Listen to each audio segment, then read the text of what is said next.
크리스찬으로 권민이라고 하는 필명으로 작가 활동을 하는 분이 계십니다. 본명은 조태연이라는 분인데 영문과를 졸업했지만 현재는 패션 업계 디자이너의 마케팅을 담당하는 분입니다. 이분이 패션 인사이트라고 하는 패션 잡지도 운영하고 있는 분입니다. 이분이 쓴 책 중에 자기다움이란 책이 있습니다. 이 책에서 감동이 될 만한 구절이 있어서 소개합니다. 감사의 마음으로 하루 동안에 일어난 모든 일을 점검하는 것은 마치 하나님의 관점으로 나의 삶을 돌아보는 것과 같다. 나는 감사를 시작하면 산 밑에서 열심히 일하던 내가 갑자기 산 위로 올라가는 느낌이 된다. 그저 산 밑에서 거대한 나무와 숲만 보고 있다가 감사를 드리면 시야가 넓어지고 나를 둘러싼 환경이 이해되며 비로소 나의 위치를 파악하게 된다.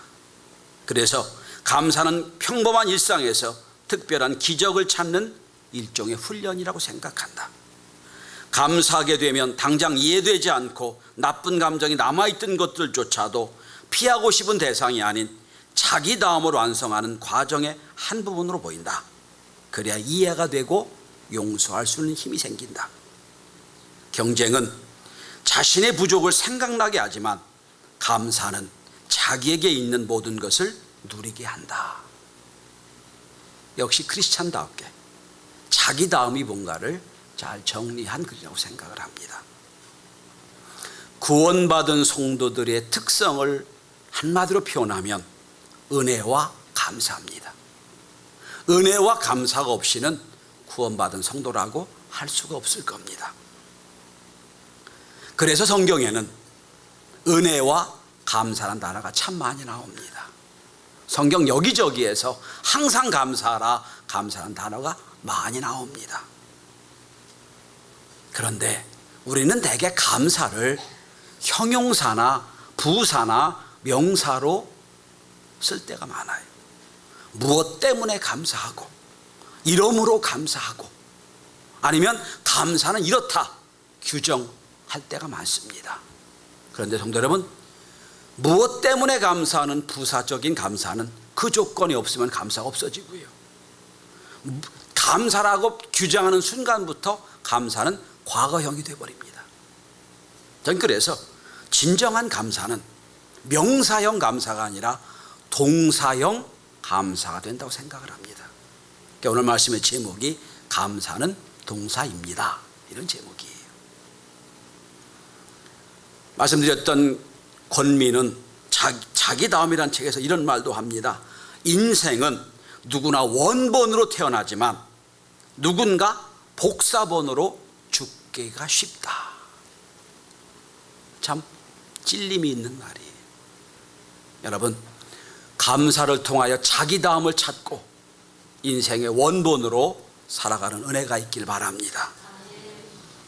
삼성전자 전무로 열심히 삼성그룹 전체 마케팅을 담당했던 전옥표 박사가 있습니다. 이분이 수년 전 이기는 습관이라는 책을 썼습니다.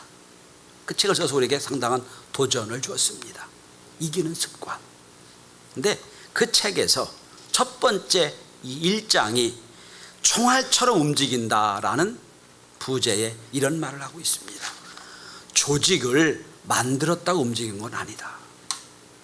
조직이 있다고 그 그룹이 튼튼한 건 아니다. 진정한 조직은 조직을 동사형으로 만들어야 된다, 이런 말을 해서 상당히 도전을 줬습니다. 여러분, 마찬가지입니다. 감사가 명사나 형사나 부사, 형사나 부사로 남아있는 한 감사는 내게 아니에요. 진정으로 내 속에서 움직이는, 그리고 역사하고 역동적인 감사, 이것이 진정한 감사라고 생각합니다. 오늘 신명기 16장에는 성도들이 반드시 지켜야 될 세 개의 절기를 소개합니다. 1절부터 8절까지는 유월절 절기를 말씀합니다.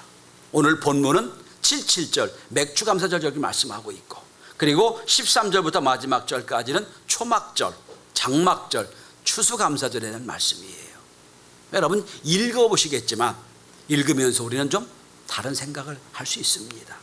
여러분, 이스라엘 백성이 애굽에서 노예로 살다가 출애굽해서 자유인이 된 것, 우리가 죄의 노예가 되어 살다가 예수의 십자가를 통하여 구원받아 하나님의 자녀가 된 것, 이건 놀라운 은혜입니다. 이건 당연히 감사해야 될 일이에요. 그런데 그 구원에 관한 유월절과 두 감사절을 동등하게 놓고 말씀합니다. 지켜라. 구원받은 건 당연히 이해가 되는데 어떻게 맥주감사, 추수감사가 구원과 똑같은 동등한 위치에서 우리에게 지키라고 말씀하시는가? 이 말은 구원과 거의 같은 차원의 우리 예수 믿는 사람의 반드시 있어야 될 요소가 감사라는 걸 말씀해 주고 있는 겁니다. 저는 오늘 본문에 특별히 9절부터 12절까지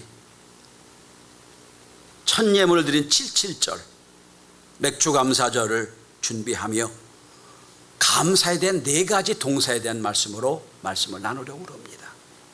감사는 동사인데 오늘 본문에 보면 4단어의 동사로 감사를 말씀하고 있습니다. 첫째로 감사절의 첫 번째 동사는 생각하라입니다. 생각하라. 감사의 첫 번째 단계는 생각해야 감사가 됩니다. 오늘 본문에 보면 곡식의 낫을 첫 수확을 하는 첫날부터 7주를 계산해서 77절을 지켜라. 무슨 뜻입니까? 한 해의 첫 농사를 짓고 나서 감사의 절기를 헤아려 보는 거예요. 기다리는 거예요. 그리고 감사를 생각해 보는 거예요. 그리고 말씀합니다.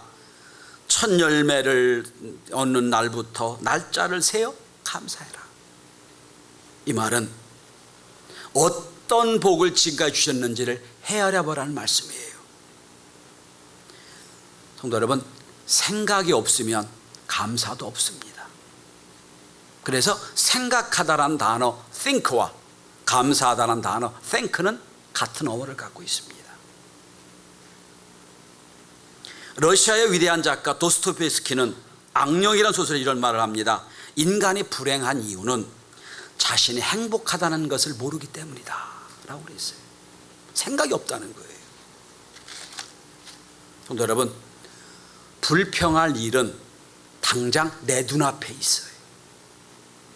당장 내 눈앞에 불평할 일이 있어요. 근데 감사할 일은 생각해 봐야 돼요. 이게 다른 점입니다. 예를 들어 봅시다. 오늘 예배 드리는데 에어컨이 다 꺼졌어요. 그럼 당장 불평할 일이 생겨요. 왜 이렇게 더워? 불평할 일이 생겨요. 그런데 조금만 생각해 보면 내가 지금 하나님 은혜 주셔서 예배 장소가 예배자가 됐구나. 그건 감사한 일이에요.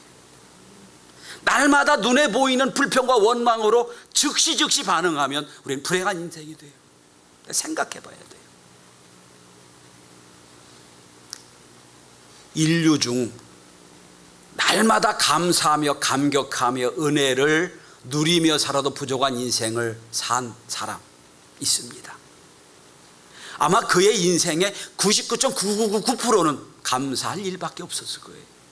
근데 그냥 당장 눈앞에 보이는 불평 때문에 원망하다가 모든 감사를 잃어버린 사람이 있어요. 누굽니까? 아담과 하와예요. 생각해 보세요, 여러분.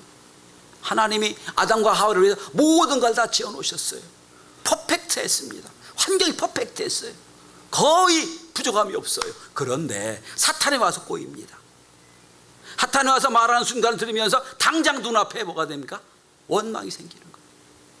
불평이 생기는 거예요. 아니, 사탄이 아무리 말을 해도 그 말을 100% 수용한다 하더라도 돌이켜보면 하나님이 이렇게 모든 환경을 멋지게 해주셨는데 이 생각이 없는 거예요. 그래서 그만 사탄의 속아 범죄하고 원죄가 되는 겁니다. 그래서 저는 생각합니다. 원죄의 특성 중에 하나는 생각에 게으름이 있어요. 생각에 모자른 게 원죄예요. 여러분, 이스라엘 백성을 한번 보십시오. 자, 바로 3일 전에 홍해가 갈라지는 놀라운 은혜를 받아 마른 땅으로 홍해를 건넜어요. 그리고 사흘이 지났어요. 근데 물이 없어요. 먹을 물이 없어요. 그 물이 있는 걸 가보니 그 물도 써요. 그러면 하나님이 우리를 애굽에서 구원해서 그 엄청난 홍해도 건너게 하신 하나님이 내가 지금 물이 없다고 불평하게 대신에 하나님, 물이 없습니다, 물 해결해 주세요 라고 했다며, 그 자리에서 하나님 은혜 주셨을 텐데 생각이 없어요. 과거에 주신 은혜를 기억하지 못하고 당장 물이 없다고 불평과 원망하고 모세를 죽이려고 듭니다. 이게 우리의 모습이에요. 생각이 없으면 감사도 없습니다. 현대인의 특징이 조급함이 있어요. 여러분, 인터넷 3초만 늦어보세요. 당장 마음이 급해요. 그 시대에 우리 살고 있어요. 사탄이 우리를 유혹하기 좋은 시대입니다. 당장 내 눈앞에 당장 급하게 불평과 원망거리가 많아요. 여러분, 대신에 잠깐 숨을 멈추고 되돌아보아 하나님의 지금까지 해주신 은혜를 생각할 수 있게 되길 바랍니다. 감사는 이정표와 같은 거예요. 잠깐 머물러 서서 하나님 나에게 주신 은혜를 다시 한번 기억하고 나면 하나님 앞으로도 그 은혜를 주실 것이라고 하는 감사 이정표를 잊게 될 겁니다. 생각이 깊은 성도들이 다 될 수 있길 바랍니다. 프랑스 사상가 몽테뉴는 수상록에서 말합니다. 불행이란 그 모든 부분이 인생에 대한 잘못된 해석에 기인한다. 여러분, 하나님이 살아계십니다. 우리는 하나님의 은혜로 사는 존재예요. 내 인생을 은혜로 해석할 수 있는 은혜가 있길 바랍니다. 용식 선생님 졸려 죽겠죠. 어젯밤 뭐 했어? 자, 감사의 첫 번째 동사는 생각하는 거예요. 두 번째 동사가 나옵니다. 오늘 본문에 보면 감사의 절기에 우리에게 주시는 두 번째 동사는 드리라고 하는 동사입니다. 드려라 말씀합니다. 10절에 보면 내 하나님 여호와 앞에 칠칠절을 지키되 내 하나님 여호와께서 내게 주신 복대로 내 힘을 다하여 자원하는 예물을 드리고, 16절에도 여호와께 보이되 공수로 여호와께 보이지 말고, 17절에도 여호와께 주신 복을 따라 그 힘대로 물건을 드릴지니라 말씀하고 있습니다. 그러니까 맥추감사절이나 추수감사절이나 똑같이 두 번째 동사는 뭡니까? 드리라는 거예요. 예물을 드려라, 감사의 표현을 해라, 그런 뜻이. 여러분, 그런데 예물을 드리는 원칙이 두 가지가 있어요. 그냥 예물 드린다고 예물이 아니고요, 예물을 드리되 이 두 가지 기준을 갖고 드려야 됩니다. 첫 번째 기준은 오늘 본문에 보시면 자신의 힘을 헤아려라고 돼 있어요. 내 힘을 헤아려, 이렇게 돼 있습니다. 첫 번째 예물 드리는 원칙은 내가 할 수 있는 능력을 깨닫는 거예요. 내 힘을 헤아려 보는 거예요. 즉 나의 수준에 맞게 예물 드리라는 거예요. 그러면서 민수기 28장 26절을 보면 77절에 드려야 될 예물의 종류를 구체적으로 말씀하고 계십니다. 뭐냐면 수송아지 2마리, 수양 1마리, 1년 된 수양 7마리, 그리고 고운 가루 기름을 섞어 소재로 드릴 것. 자, 송아지도 있고요, 양도 있고요, 수양도 있어요. 그리고 밀가루도 있어요. 이거 드리라는 거예요. 무슨 뜻이냐?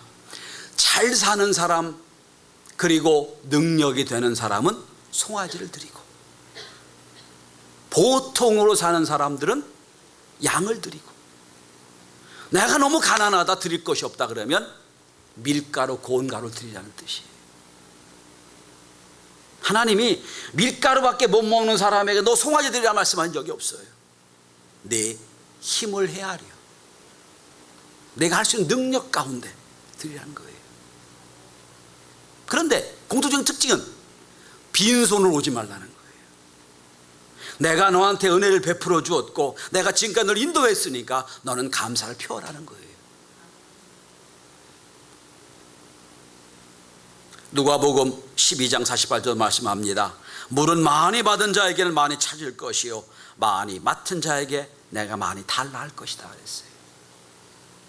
능력대로, 은혜 주신 대로 주님 앞에 드리는 절기가 감사절 절기입니다. 그리고 감사의 두 번째 원리는 자원하는 마음으로 드리라고 말씀합니다. 자원하는 마음.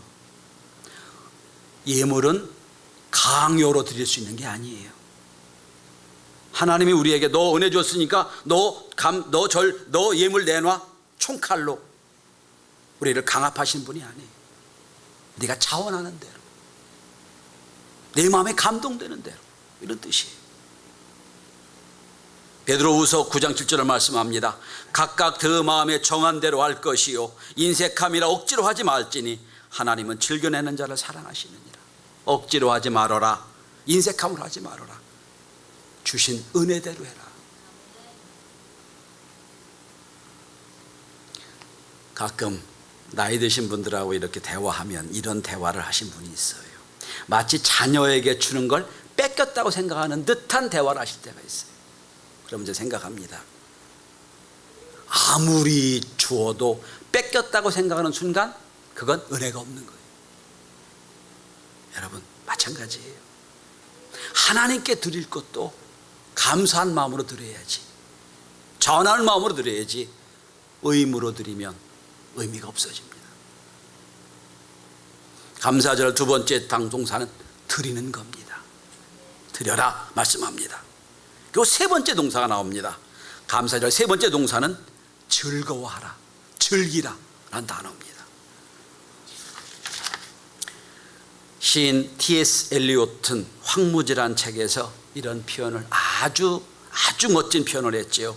현대인은 텅 빈 존재요, 동시에 가득 찬 존재다. 이걸 어떤 영문학자가 이렇게 번역을 했더라고요. 현대인은 반드시 가지고 있어야 될 믿음, 소망, 감사는 없고 없어야 할 죄와 미움과 시기와 질투만 가득하다. 현대인은 텅 빈 존재이며 동시에 가득 찬 존재다. 11절 한번 보십시오. 이렇게 말씀합니다. 너와 내 자녀와 노비와 내 성중에 거하는 레위인과 너희 중에 있는 객과 고아와 과부가 함께 내 하나님 여호와께 그 이름을 두시려고 택한 곳에서 내 여호와 앞에서 즐거워할지니라. 14절에도 함께 즐거워하되 15절에도 온전히 즐거워할지니라 말씀하고 계세요. 다 동사가 나와요. 즐거워해라, 즐겨라, 기뻐하라 하는 뜻이에요. 여러분 생각해 보십시오. 왜 하나님이 우리에게 기뻐하라고 말씀합니까? 다시 여러분 본문의 10절을 한번 주목해 보십시오. 우리로 하여금 즐거워해라, 기뻐하라는 이유가 첫 번째 10절은 내게 복 주신 대로, 주신 대로. 17절에도 말씀합니다. 여호와께서 주신 복을 따라. 과거죠. 과거입니다. 주셨어요. 주신 복이에요. 과거의 복이에요. 과거의 복을 깨닫고 감사하는 겁니다. 깨닫고 기뻐하는 겁니다. 즐기는 거예요. 그런데 즐기라는 것이 과거의 감사할 조건, 과거의 은혜만 가지고 기뻐하고 즐기라는 게 아니에요. 오늘 본문에 15절을 다시 한번 주목해 보십시오. 자, 이렇게 말씀합니다. 내 하나님 여호와께서 내 소출과 내 손으로 행한 모든 일에 복 주실 것이니. 미래형이죠. 미래형입니다. 주신 것을 감사하고 그걸 기뻐하고 앞으로 주실 것, 앞으로 미래 주실 은혜, 미래 주실 축복을 생각하며 즐기라는 거예요.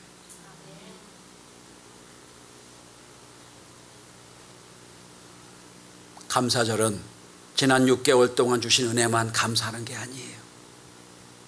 그걸 생각하며 은혜로 감사하는 자에게는 앞으로 주실 복이 더 많다는 거예요. 하나님 앞에 감사하는 존재로 인정받는 저와 여러분이 다 될 수 있길 바랍니다. 감사는 이정표 같은 거라 말씀드렸어요. 내가 오늘 이 시점에서 되돌아보며 과거에 주신 복을 감사하면, 그리고 내가 방향을 제대로 정해서 미래 주실 복을 기억한다면 하나님 앞으로도 더 많은 복과 은혜를 주시겠군요. 감사합니다. 이렇게 고백할 수 있게 되길 바랍니다. 그래서 함께 즐거워하는 거예요. 함께 기뻐하는 거예요. 자, 마지막 첫 번째 감사는 생각하는 겁니다. 두 번째 감사의 동사는 드리는 겁니다. 세 번째 감사의 동사는 즐기는 거예요. 네 번째, 마지막은 감사의 동사는 함께 하는 겁니다. 감사의 특징은 함께하는 절기라고 해요. 11절 다시 보시면 자녀, 노비, 레위인, 객과 고아와 과부가 함께 즐거워해라. 무슨 뜻입니까? 성도 여러분, 하나님 우리에게 복 주셨어요. 은혜 주신 이유는 너 혼자 복 받고 너 혼자 은혜 받고 너 혼자 잘 되라는 말씀이 아니에요.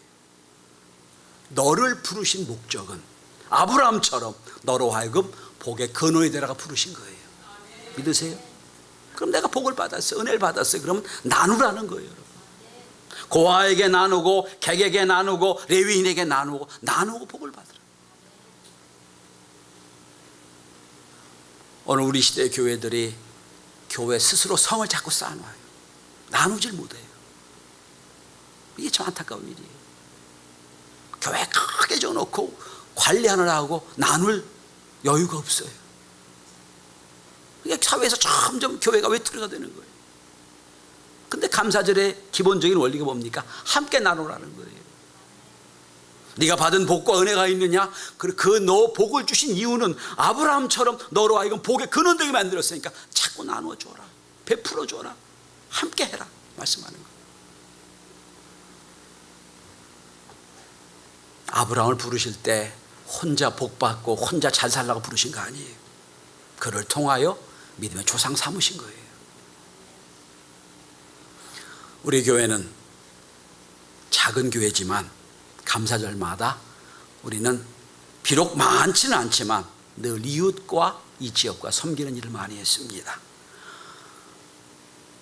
쌀을 사서 나눠주기도 하고, 겨울 되면 떡국떡을 만들고 만두를 만들어서 이웃 나눠주기도 하고, 또 동사무소에 어려운 일을 도우라고 전달해 주기도 하고, 또 어느 행가는 이 지역의 학교에서 어려운 학생들이 있다고 그래서 장학금 주기도 하고 했던 일이 있습니다.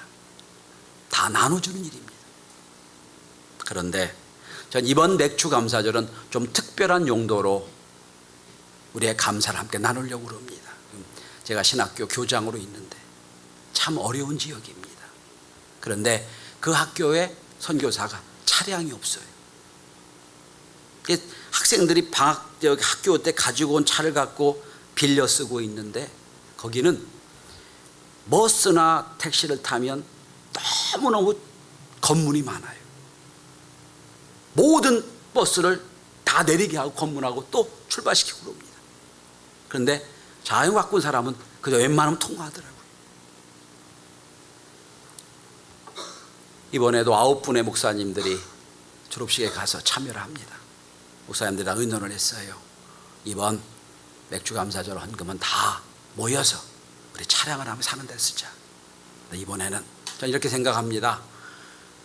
그 가장 어려운 지역에 아직도 알라를 신으로 알고 있는 그들에게 복음 전하는 일에 우리가 나누는 것은, 우리가 선교사를 사서 선교사가 자연스럽게 차량을 통하여 많이 선교할 수 있다는 것, 그건 더 어려운 이웃을 돕는 거라고 생각합니다. 얼마가 될지 모르겠어요. 그러나 최선을 다하여 감사절의 의미를 생각하고 하나님 앞에 함께 나누는 아름다운 감사절이 될 수 있기를 바랍니다. 성도 여러분, 감사는 생각하여 감사가 됩니다. 이번 한 주간 살면서 날마다 불평과 원망을 내 눈앞에 보여도 잠시 숨을 멈추고 생각하며 감사를 회복할 수 있는 한 주간이 될 수 있기를 바랍니다. 그리고 어떻게 하면 이웃과 함께 나눌까, 함께 할까, 이 구원의 감격과 기쁨을 나누는 감사절 될 수 있게 되기를 주의 이름으로 축원합니다. 기도합니다.